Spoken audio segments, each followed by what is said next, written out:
Hello there, and welcome to this video where we're going to explore how to work with the flower tincture of rose. I'm glad you're here, and thank you for trusting this or even considering this beautiful seasonal tincture that I'm about to share with you. So roses in general are an extremely high vibrational flower.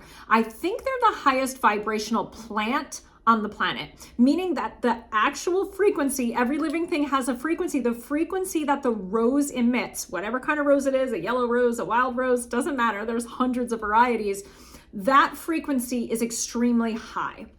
So when you work with rose, when you smell a rose, when you look at a rose, when you take a rose into your body, you are in essence in exchange with that frequency and benefiting from it. Higher frequencies take you to them, right? It's like two pitchforks. There's a low frequency and a high frequency one. The higher frequency pitchfork is going to allow the lower frequency one to match it. I don't know if that's actually true. That's the example I'm giving you. Or like a radio signal that's running, right? And you're like off or broken down, but you're able to tune in and pick up that signal, that high frequency signal. Boom, you're going to hear it. You're going to experience that signal. So we're in exchange with this high vibration, and it's a good thing. It's a positive thing. So rose, I mean, the smell alone, right, is what's intoxicating about it. And then also the beauty. Yes, the flower, like looking at, maybe classic red roses are played out, but I often will envision a yellow rose. I guess it's a symbol of friendship, but even just seeing the beauty of that flower can shift your energetic frequency if you imagine it. I had a teacher once who would ask me to clean my field with a rose. So we would take the rose and like scrub, imagine it like wiping and scrubbing the whole field and whoosh, right? You don't even need an actual rose there. When I'm doing the work of collecting the rose petals to make you this tincture, I love touching them with my clean hands, putting them in my basket, exchanging with them, feeling the velvety softness. It's a whole experience. So all of that goes into the tincture. The high vibration of the rose, yes, but the experience that I'm having when I'm in exchange with it, that translates into all of the medicines. There's a vibrational frequency and a blueprint to everything. So you are receiving love, you are receiving care, you are receiving wellness, you are receiving my intentions as you take this tincture, and you're also receiving this gorgeous smell of rose. I'll encourage you first to give it a smell. It is made with organic grain alcohol, just like the Sacrament, the microdosing tincture, and a non-GMO palm-based glycerin. That's a preservative and a sweetener. And that allows it to just be shelf stable for a long time. So you don't have to worry about this going bad for at least 2 years, probably longer, but I comfortably can say 2 years. And you can work with rose as much or as little as you want. This isn't like CBD or the Sacrament where you really need to find a consistent rhythm over a period of time to experience the benefits.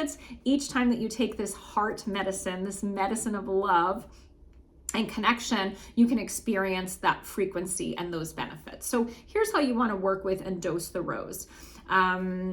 Start with a quarter dropper. In fact, you can even start with less. You can try 1 drop to start, just to get a feeling for the signature of it and the flavor of it. I'm going to do probably about, I'd call that 3 drops. You can put it on the tongue or under the tongue. With these flower tinctures, I like to put them on the tongue because part of the medicine is tasting it, and we don't have taste buds under the tongue. You can also move it under the tongue and around the mouth.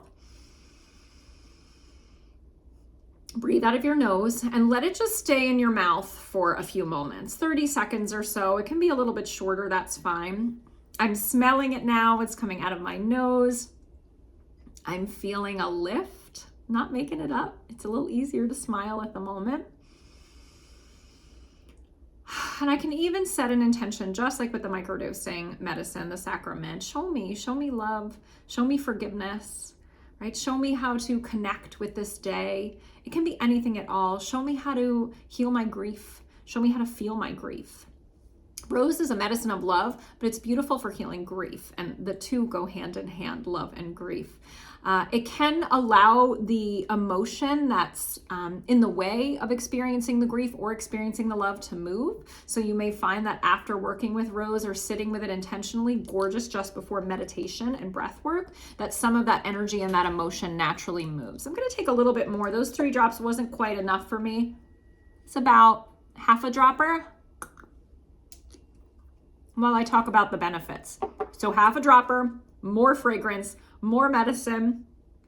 Whew, it's like a big bouquet of roses as opposed to a single rose. And how you can work with these medicines, any medicines at all, any tinctures, any herbs, herbal tea even, take it and just sit. Don't try and do anything. Just notice, breathe slowly in through your nose, out through your mouth, and just notice, what are you feeling? I'm very aware of my belly, maybe my womb space right now, that all just kind of got a little heavy, not in a bad way, just in a like, hey, calling my attention down there. And I'm aware right now in this moment that roses are in astringent. My mouth feels a little dry. Roses are incredible medicine for cold and flu, or if you're feeling very mucusy, they kind of act as an astringent to pull some of that away. In fact, you may find I use rose water in my toner. When I make a toner, roses are an astringent in that way for oil on the skin. So I'm noticing those drying astringent properties. And I just feel slowed down a little bit. The rose is slowing me down. That's all. I may find benefits for the next couple of hours. I may find benefits for the rest of the day. You get to explore and find how the rose works with you. Final benefits you may notice: immune boosting. So maybe good during cold and flu season to work with rose medicine. And heart centering, bringing you into a place of love, and not just love like, oh, I love my kids, which is nice, but romantic love. I mean, that's why roses are a symbol of love, and even it can act as an aphrodisiac. So you may want to take it with intention before maybe a date that you're going on, or before bed, if there might be some intimacy with your partner, to ask the rose to open up those channels for you, to make you more open to intimacy, to love, to connection, to that vulnerability that's required when you're in bed with someone. All right, that's all that's coming through for working with rose medicine. Thank you for being here, being part of this sacred, awesome, fun community. And please do leave any questions at all you have about working with rose or any of the sacred medicines down below or in the ministry feed. I'm here and the community is here to support you and to answer them. Love you.